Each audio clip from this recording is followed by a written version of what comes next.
지금 우리 주대표와 우리 감사 캠페인 같이 하겠습니다. 감사의 씨를 뿌려 행복의 열매 맺는 교회, 감사의 향기가 되겠습니다. 감사의 꽃을 피우겠습니다. 감사의 열매를 맺겠습니다. 아멘. 이번 주 묵상 말씀 누가복음 12장 24절 세 번 같이 하겠습니다. 까마귀를 생각하라. 심지도 아니하고 거두지도 아니하며 골방도 없고 창고도 없으되 하나님이 기르시나니 너희는 새보다 얼마나 더 귀하냐. 까마귀를 생각하라. 심지도 아니하고 거두지도 아니하며 골방도 없고 창고도 없으되 하나님이 기르시나니 너희는 새보다 얼마나 더 귀하냐. 까마귀를 생각하라. 심지도 아니하고 거두지도 아니하며 골방도 없고 창고도 없으되 하나님이 기르시나니 너희는 새보다 얼마나 더 귀하냐. 아멘. 여러분, 날마다 여러분들의 마음이 하나님의 평강으로 또 입술에서 감사로 열매 맺을 때까지 여러분 믿음으로 생각하시기를 바랍니다. 하나님께서 오늘 우리에게 주시는 말씀은 신명기 28장 58절에서 68절까지 말씀입니다. 오늘 본문을 통해서 영화롭고 두려운 이름이란 제목으로 말씀의 은혜를 같이 나누겠습니다. 여러분, 우리가 핸드폰을 바꾸게 되거나 또는 분실해서 우리 다시 구입하게 되면요, 우리 유익한 점이 하나 있습니다. 우리가 이사 갈 때 짐 정리를 하는 것처럼 자연스럽게 그 저장되어 있는 명단을 정리하게 됩니다. 그래서 휴대폰에 저장된 이름들을 여러분 한번 시간 날 때 찬찬히 살펴보시길 바랍니다. 그 중에는 누군지도 모르는 이름이 있을 수도 있고 또 1년이 넘도록 한 번도 연락하지 않은 그런 사람들도 있습니다. 또 새로운 폰에 이름을 다시 등록한다면 지우게 될 이름이 무엇인지 또 지우지 않을 이름이 무엇인지 여러분 생각해 보시기 바랍니다. 그리고 그 남은 이름 중에서 우선순위를 매겨서 저장할 때 여러분들에게 가장 중요한 이름은 무엇입니까? 여러분, 기업이나 매장에서도요, 블랙리스트가 있고 또 VIP 리스트가 따로 정리되어 있습니다. 블랙리스트는 조심해야 될 요주 인물들이에요. 해를 끼치지 않으면 다행입니다. 반대로 VIP 리스트는 소중하게 여겨야 되고 특별하게 대접해야 될 그런 이름들입니다. 그래서 어떤 백화점은 정기적으로 중요한 VIP들을 상대로 행사를 이렇게 사은 행사를 열기도 합니다. 만약 여러분이 너무 사랑해서 나의 가장 귀한 것을 아끼지 않고 다 내어준 그 사람이 내 이름을 잊어버리고 또 소중하게 여기지 않는다면 여러분 어떤 마음이겠습니까? 더 나아가서 여러분이 관계 개선을 위해서 여러 번 말도 하고 경계도 했지만 그러나 변화가 없다면 여러분 어떤 기분이겠어요? 처음에는 서운하고 나중에는 화가 날 것이고 더 나중에 되면은 관계를 끊고자 할 것입니다. 지금 여호와 하나님이 이스라엘 백성에게 경고하는 내용들은요, 그런 상황을 염두에 두고 있습니다. 이스라엘 백성이 여호와 하나님의 율법을 순종하지 않게 된다면 지금 오늘 신명기에 있는 말씀은 나중에 일어날 수 있는 일을 가정에서 말씀하고 있는 겁니다. 지금 아직 요단강을 넘어가지 않았습니다. 가나안 땅에 들어가지도 않았습니다. 그러나 나중에 들어가서 모든 것이 단정된 후에 일어날 일들, 여호와의 율법을 잊어버리고 준행하지 않고 순종하지 않게 되는 그런 때가 온다면, 그래서 여호와 하나님의 이름을 귀하게 여기지 않는 그런 때가 온다면 일어날 일들에 대해서 지금 경고하고 계신 겁니다. 이스라엘 백성들이 그렇게 한다는 것은 능력이 없어서가 아닙니다. 율법을 지키는 것이 불가능해서도 아닙니다. 기억력이 나빠서도 그런 게 아니에요. 여호와 하나님의 이름을 중요하게 여기지 않았기 때문에 그렇습니다. 여호와 하나님의 이름은요, VIP 리스트의 상단에 올라가는 그런 분이 아닙니다. 다른 이름과는 섞일 수도 없는 절대 지존의 이름이에요. 여러분, 앞에 나온 저주의 내용들은 다 신명기 28장 15절에 걸린 내용들이었습니다. 그리고 오늘 본문은 58절부터 시작하는데 이 15절의 내용과 거의 유사하게 시작이 됩니다. 15절은 이렇게 되어 있습니다. 내가 만일 네 하나님 여호와의 말씀을 순종하지 아니하여 내가 오늘 네게 명령하는 그의 모든 명령과 규례를 지켜 행하지 아니하면 이 모든 저주가 네게 임하며 네게 이를 것이니. 근데 오늘 58절 어떻게 되어 있는지 우리 같이 읽겠습니다. 내가 만일 이 책에 기록한 이 율법의 모든 말씀을 지켜 행하지 아니하고 내 아닌 하나님 여호와라 하는 영화롭고 두려운 이름을 경외하지 아니하면. 이 두 가지 말씀이 이제 이 만약 이렇게 한다면 이런 가정의 말입니다. 그래서 그 다음에 나오는 이 저주의 내용들은 다 여기에 걸려 있는 겁니다. 그래서 이 15절과 58절 말씀을 종합하면 이런 겁니다. 자, 여호와의 말씀을 순종하지 아니하는 것, 이것은 여호와 하나님께서 이스라엘 백성에게 주신 명령과 규례와 법도를 지키지 않는 것입니다. 또한 이것은 구체적으로 율법책에 기록한 율법의 모든 말씀을 행하지 않는 일입니다. 그리고 이런 불순종은 결국 여호와의 이름을 경외하지 않아서다라고 그랬습니다. 여호와의 이름을 경외하지 않는 것인데 이 여호와의 이름은 어떤 이름이냐? 영화롭고 두려운 이름이다라고 그랬습니다. 여호와의 영화롭고 두려운 이름을 경외하지 않는다면, 그래서 이 율법을 지키지 않는다면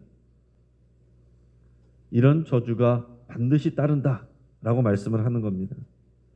영화롭다, 여호와 하나님의 이름이 영화롭다라고 그랬는데 이게 무슨 말입니까? 영광스럽고 아름답고 선하다, 그런 말을 총체적으로 표현하는 것입니다. 여러분, 우리 여호와 하나님의 이름은 영광스러운 이름이에요. 영화로운 이름입니다. 우리 하나님은 기분 내키는 대로 행하거나 변덕스러운 하나님이 아니십니다. 또 악한 분이 아니십니다. 하나님은 아름답고 또 영광스러우며 선하십니다. 모든 사람들은 여호와 하나님의 피조물이기 때문에 이 이름을 사랑하고 경외해야 됩니다. 그러나 많은 사람들이 이 이름을 알지 못하고 또는 경홀하게 여깁니다. 그러나 하나님과 언약 관계를 맺은 사람들은 그래서는 안 돼요. 절대로 그래서는 안 되는 사람들입니다. 언약 관계에 있기 때문에 우리는 여호와 하나님의 이름을 가장 사랑하고 그 이름에 또 순종하기로 우리가 결단하고 언약을 맺은 사람들입니다. 구약에는 율법을 지키기로 언약을 맺은 사람들이고 우리 신약에서는 예수님의 이름을 믿어서 그리스도의 보혈로 그 언약 안에 들어간 사람들이에요. 해도 되고 안 해도 되고 그런 사람들이 아닙니다. 여호와 하나님의 이름은 영화롭고 아름답고 선하실 뿐만 아니라 두려운 이름이라고 그랬습니다. 우리가 이것을 잊어버리면 안 됩니다. 여호와 하나님의 이름은 영화로우면서 동시에 두려운 이름이라고 그랬습니다. 여러분, 왜 그렇습니까? 우리 하나님은 모든 피조물을 통치하시고 운영하실 뿐만 아니라 하나님의 뜻에 어긋나는 존재들에 대해서는 얼마든지 심판하시고 징계하시고 저주하실 수 있는 분이시기 때문에 그런 겁니다. 여러분, 경외하다라는 말은 또 다시 말씀드리지만 두려워하다는 말이에요. 거룩한 두려움입니다. 막연히 무서워하고 두려워하는 것은 올바른 믿음의 태도가 아닙니다. 하나님께서 나를 벌 주시지 않을까 막연히 이렇게 두려워하면 그것은 올바른 믿음이 아니에요. 그러나 반대로 여호와 하나님의 이름을 가볍게 여기거나 귀하게 여기지 않는 것도 올바른 믿음의 태도가 아닙니다. 내 마음대로 행동하면서 하나님을 무서워하지 않고 두려워하지 않는 것, 그것도 믿음이 없는 것입니다. 경건한 두려움, 하나님을 사랑하는 두려움, 이것이 하나님을 경외한다는 거예요. 그것이 지혜의 근본이라고 그랬습니다. 이어지는 본문에서는 여호와 하나님의 이름을 경외하지 않아서 율법에 불순종했을 때 받게 되는 그런 저주를 설명하고 있는데 뒤로 갈수록 그 저주의 내용이 크고 강력해집니다. 그리고 이제 오늘 본문이 28장의 뒤에 나오는 그 저주의 내용의 마지막 부분입니다. 처음은 질병에 대해서 말씀합니다. 59절에서 61절까지 말씀을 같이 읽겠습니다. 여호와께서 내 재앙과 내 자손의 재앙을 극렬하게 하시리니 그 재앙이 크고 오래고 그 질병이 중하고 오래일 것이라. 여호와께서 내가 두려워하던 애굽의 모든 질병을 내게로 가져다가 내 몸에 들어붙게 하실 것이며 또 이 율법책에 기록하지 아니한 모든 질병과 모든 재앙을 네가 멸망하기까지 여호와께서 내게 내리실 것이니. 아멘. 자, 여호와 하나님의 이름을 경외하지 아니하고 그래서 율법에 순종하지 아니하면 하나님은 경고하시고 경고하시다가 이스라엘 백성에게 재앙을 내리시는데 당대뿐만 아니라 자손에게도 영향이 미친다 말씀하셨습니다. 그리고 하나님은 애굽을 심판하셨던 이 10가지 재앙을 이스라엘 백성의 몸에 들어붙게 하신다라고 그랬습니다. 또한 율법책이 기록되지 않은 모든 질병과 재앙을 내리실 것이다 라고 그랬습니다. 여러분, 하나님은 우리를 선하게 창조하셨고요, 건강을 주셨습니다. 그러나 우리가 이것을 잘 관리해야 될 뿐만 아니라 우리가 하나님 앞에 경건해야 되는데, 경건하지 않을 때 우리에게 또 이 나라의 민족에게 또 세계와 열방에 질병이 임할 수 있습니다. 물론 여러 가지 그것이 또 과학적인, 의학적인 그런 이유가 있겠지만 그런 것들을 다 포함해서 하나님께서 이런 질병과 재앙을 내리실 수 있다라는 얘기예요. 그리고 또 다른 재앙은 소멸되는 것입니다. 우리 62절 말씀을 같이 읽겠습니다. 너희가 하늘의 별같이 많을지라도 네 하나님 여호와의 말씀을 청종하지 아니하므로 남는 자가 얼마 되지 못할 것이라. 아멘. 자, 여호와 하나님의 이름을 경외하지 아니하고 율법에 순종하지 아니하면 하나님은 이스라엘 백성의 인구를 급격하게 줄어들게 하신다라고 그랬습니다. 그래서 아주 연약한 민족, 소수 민족 되게 하신다라고 그랬어요. 처음으로 하나님께서 아브라함에게 약속 주실 때 그 내용이 뭐였습니까? 너는 비록 하나지만 너에게 자손을 주고 약속을 주고 너희의 후손을 별처럼 바다의 모래처럼 많게 할 것이다 그랬죠. 그래서 하나님께서 아브라함에게는 이삭 약속의 자손 1명 줬지만 또 이삭에게는 2명 주고 야곱에게는 12명을 줬는데 그 가족들이 70명이 애굽으로 들어가서 430년 지나니까 중단 민족이 된 것입니다. 이게 하나님이 약속하신 일들을 이루신 내용이에요. 그래서 하나님께서 이스라엘 이 하나의 가문을, 하나의 집을 가문되게 하시고 중다한 민족이 되게 하시고 이름 없는 민족에서 또 그 주변 민족을 다스리고 통치할 수 있는 그런 큰 민족이 되게 하시는 그 역사를 이루시는데, 그게 하나님 주시는 복인데 여호와 하나님의 말씀을 청종하지 아니하면 남는 자가 얼마 되지 못하도록 하신다라고 그랬습니다. 남는 자가 얼마 되지 못하도록 하신다. 완전히 다 없애는 건 아니지만 그러나 아주 작은 규모로 줄어든다라는 얘기예요. 여러분, 하나님이 주시는 복은 많아지는 것입니다. 커지는 것입니다. 그것은 일부러 그렇게 하려고 노력해서가 아니라 하나님이 주시는 거예요. 여러분, 교회의 부흥도 하나님이 자연스럽게 주시는 겁니다. 물론 우리가 하나님의 말씀에 순종해서 살아갈 때, 하나님의 말씀에 순종해서 주의 말씀을 전하고 부활의 증인될 때, 주님께서 하신 말씀들에 대해서 우리가 순종할 때 하나님께서 자연스럽게 부흥도 주시는 겁니다. 인위적으로 하는 게 아니에요. 인위적으로 사람을 모을 수 있지만 그것은 진정한 부흥이 아닙니다. 그것도 통해서 하나님께서 역사하시지만 그러나 진정한 부흥은 하나님께서 겨자 씨 한 알이 큰 나무가 되게 하는 것처럼, 그것이 숲이 되게 하는 것처럼 하나님께서 순종하는 백성에게, 순종하는 가정과 가문에게 자연스럽게 주시는 복입니다. 그러나 반대로 하나님께서 그 복을 걷어가실 때는 줄어드는 거예요. 또 다른 저주는 땅을 잃게 된다라고 그랬습니다. 63절, 64절 같이 있습니다. 여호와께서 너희에게 선을 행하시고 너희를 번성하게 하시기를 기뻐하시는 것 같이 이제는 여호와께서 너희를 망하게 하시며 멸하기를 기뻐하시리니 너희가 들어가 차지할 땅에서 뽑힐 것이요 여호와께서 너를 땅 이 끝에서 저 끝까지 만민 중에 흩으시리니 내가 그것에서 너와 내 조상들이 알지 못하던 목석 우상을 섬길 것이라.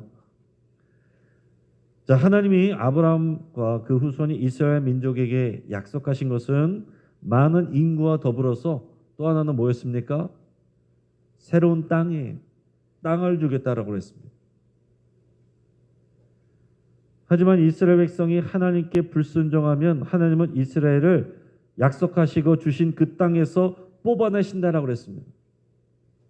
하나님께서 하시는 거예요. 하나님께서 이방 민족들을 통해서 이스라엘 백성을 뽑아내시고 땅 이 끝에서 저 끝까지 만민 중에 흩으시겠다라고 그랬습니다. 그래서 북이스라엘 왕국이 주전 722년에 아수르 제국의 망해서는 정말로 이 땅에서 저 끝까지 다 흩어져 버렸습니다. 그래서 10개 지파가 기본이 됐던 이 북이스라엘은 사라졌습니다. 10개 지파가 사라져 버렸어요. 남아있는 남유다 왕국은 유다 민족으로 하나로 흡수가 됐고 주전 586년에 바벨론의 포로로 끌려갔습니다. 그러나 하나님의 약속대로 70년 만에 돌아왔어요. 그러고서 계속해서 하나님의 말씀대로 순종했으면 좋았을 텐데 그러나 다시 하나님의 말씀을 순종하지 아니하고 불순종했습니다. 그랬을 때 결국 주후 70년에 로마에 의해서 이스라엘이 예루살렘이 멸망하고 세계 곳곳으로 유대인들이 흩어지게 됐습니다. 나라가 없어졌어요. 그래서 2000년 동안 이스라엘이라는 나라가 없어졌습니다. 그리고 유대인들은 곳곳으로 흩어져서 다른 나라에 스며들어서 그렇게 살았는데 2000년이 지나서 1948년 5월 14일에 이스라엘이라는 이름으로 유대인들이 다시 약속의 땅의 나라를 세운 것입니다. 여러분 결국 이스라엘을 회복시키실 하나님의 약속을 우리는요 눈여겨봐야 됩니다. 물론 정치적인 관점도 있고 외교적인 관점도 있고 있지만 그러나 우리는 성경적인 관점 안에서 하나님께서는 결국은 성경에 보면 이스라엘을 완전히 버리신 것이 아니라 회복시키실 것이라고 그랬고 그 이스라엘이라는 개념 안에는 지금은 사라진 10개 지파도 다 포함해서 온전한 이스라엘 그리고 이 이스라엘 안에는 이제는 예수 그리스도를 통해서 새로운 언약으로 그 새 이스라엘에 대한 우리 그리스도인들까지 다 포함되어 하나님께서 온전하게 하신다는 그런 약속이 성경에 있습니다. 그래서 이런 관점으로 우리가 또한 일어나는 이 세계의 일들을 우리가 바라보고 또 기도도 해야 됩니다. 지금 이스라엘에 계속 전쟁이 일어나고 미사일이 왔다 갔다 하고 하는 문제들이 있는데 이런 부분들에 대해서 우리가 하나님 앞에 또 기도하며 또 세계 역사가 어떤 방향으로 흘러가는지를 우리가 자세히 또 바라봐야 됩니다. 그러면서도 하나님께서는 하나님의 뜻이 무엇인가? 결국은 모든 것을 온전케 하시고 이스라엘도 회복시키신다는 그 약속이 이루어지는 것들 그러면서 우리 주님이 다시 오실 것을 우리 바라보고 기다리는 소망하는 이 종말 신앙으로 다 이어져야 됩니다. 그리고 하나님께서 저주하시면 이제 불안하게 된다고 했어요. 우리 65절 말씀을 같이 읽습니다. 그 여러 민족 중에서 네가 평안함을 얻지 못하며 네 발바닥에 쉴 것도 얻지 못하고 여호와께서 거기에서 네 마음을 떨게 하고 눈을 쇠하게 하고 정신을 산란하게 하시리니 아멘. 여러분 하나님의 약속이 성취된 결과는요 안식과 평안입니다. 그래서 약속의 땅에 들어가는 거 그래서 모든 전쟁이 그치는 거 그것을 안식하게 하신다 이런 표현을 씁니다. 그 안식의 다른 말은요 평안이죠. 안식하게 하실 때 누리는 것을 우리가 평안이라고 말합니다. 그 반대는 뭡니까? 불안이고 두려움이에요. 마음 편히 쉴 수가 없는 상태입니다. 여호와 하나님의 이름을 경외할 때는 하나님께서 모든 전쟁이 그치게 하고 그러기 위해서는 나라를 강하게 하고 그래서 백성들이 평안하게 안식할 수 있게 하십니다. 그리고 쉼을 누릴 수 있게 합니다. 그러나 불순종하게 될 때는 나라가 불안해지고 정치 외교가 불안해지고 이방 나라 민족이 침략을 받게 되고 쉴 수가 없고 평안할 수가 없고 안식할 수 없는 불안하고 두려운 그런 상황들이 되는 거예요. 이스라엘 백성들이 하나님의 말씀에 순종할 때는 평안이 왔습니다. 평안했어요. 그리고 이방 나라, 이방 민족들에게도 조공을 받는 그런 강대한 나라가 됐습니다. 그게 다윗의 말년과 그리고 솔로몬 왕 때였어요. 솔로몬의 이름이 평안이라는 이름과 연결되어 있는 것입니다. 이 샬롬과 솔로몬, 이게 다 연결이 되어 있는 말이에요. 하나님께서 평화를 주시는 거예요. 예루살렘이라는 말도 예루살렘에서 살렘, 이게 샬롬, 평안의 도시라는 뜻입니다. 그러니까 하나님께서 지키시는 하나님의 땅과 하나님의 가정과 하나님의 사람들은요, 평안이 많은 것입니다. 예수님도 우리에게 두려워하지 말고 평안을 누리라 그랬습니다. 요한복음 14장 27절 말씀드립니다. 평안을 너희에게 끼치노니 곧 나의 평안을 너희에게 주노라. 내가 너희에게 주는 것은 세상이 주는 것과 같지 아니하니라. 너희는 마음에 근심하지도 말고 두려워하지도 말라. 아멘.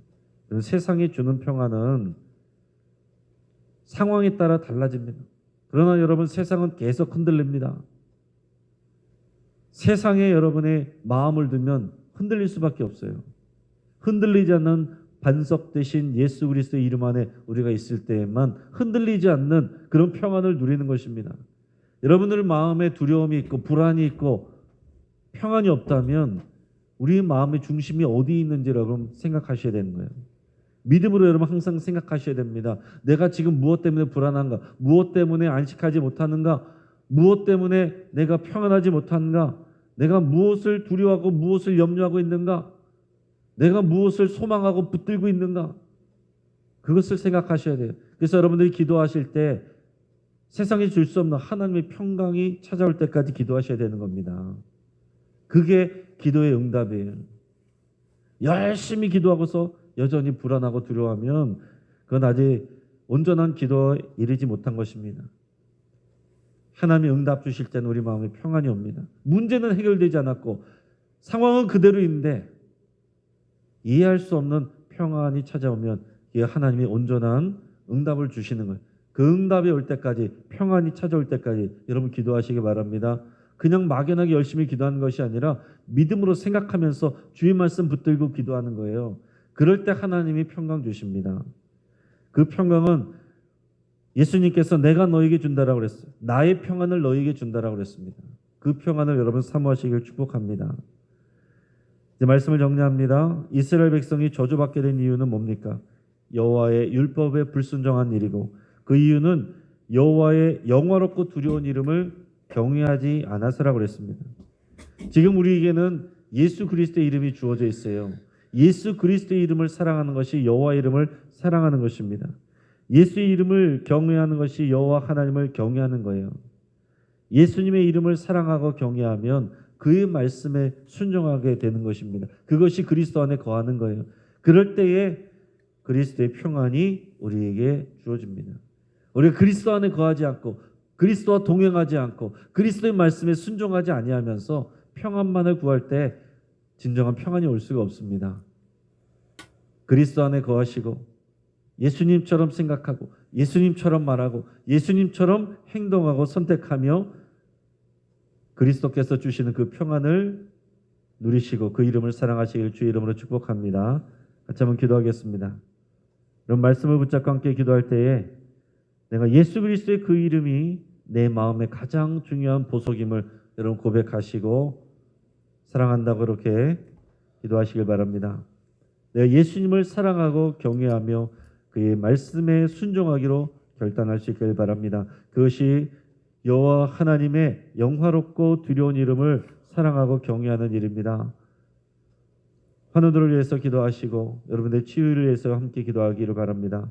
또 저기 저 올로 목사님과 어르신들의 건강과 평안을 위해서 함께 기도하시고 오늘 아침에 우리 방화공항동 교동협 조찬 기도회가 있습니다. 우리 지역 방화동 공항동 지역의 교회들과 우리 동사무소 지역센터 우리 일꾼들이 함께 모여서 또 지역의 일꾼들이 함께 모여서 이 지역사회를 위해서 기도하는 이 귀한 자리에 하나님의 은혜가 부어지고 이 기도회가 더 힘이 있어지기를 위해서 함께 기도하시기를 바랍니다. 이 시간 주여 한번 부르짖고 합심해서 함께 기도하겠습니다. 주여 할렐루야. 하나님 아버지 감사를 드립니다. 하나님 아버지 오늘 이 아침에 믿음으로 주님 앞에 나가오니